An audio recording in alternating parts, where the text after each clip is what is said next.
Fáilte go Suantraí Íosa, where we're looking at the readings for tomorrow evening, Thursday, the 28th of March, 2024.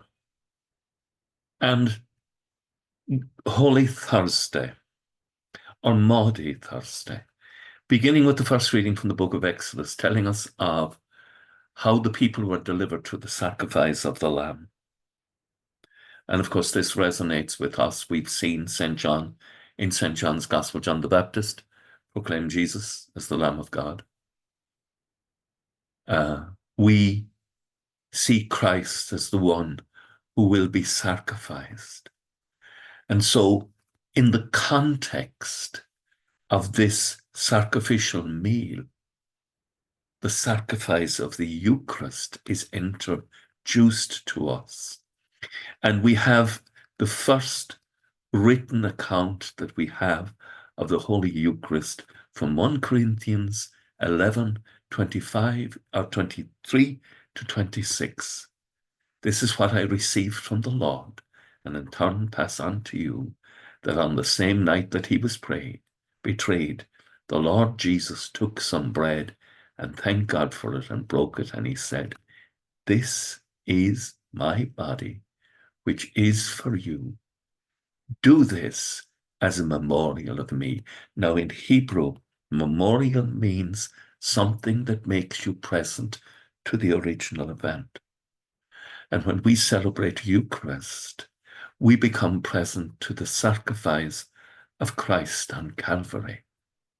That Christ is the servant priest who offers himself. And we have this very symbolic in the gospel, not just the cleansing of feet, but the cleansing of us of sin. And Peter wants to avoid, he doesn't want Jesus to serve him. He says, "If I do not wash you, you can have nothing in common." Peter understands it's about sin. And then he says, "Lord, not only my feet, but my hands and my head as well." But Jesus means this is only symbolic. What is to come is that which will truly make you clean. "Do you understand what I've done to you?" he says.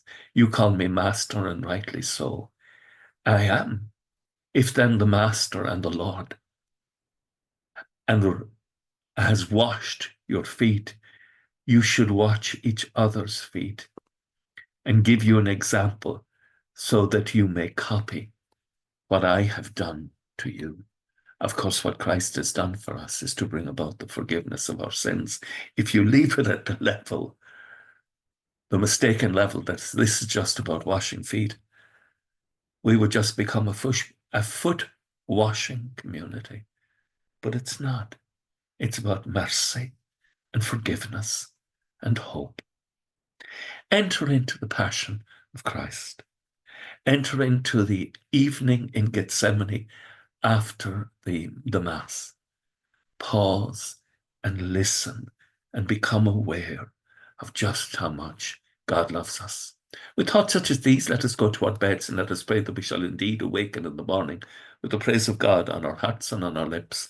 Agus gamanadi ala kótach shiv, ahar mak agus spirit nef, amen. Slán go fóill. Bye for now.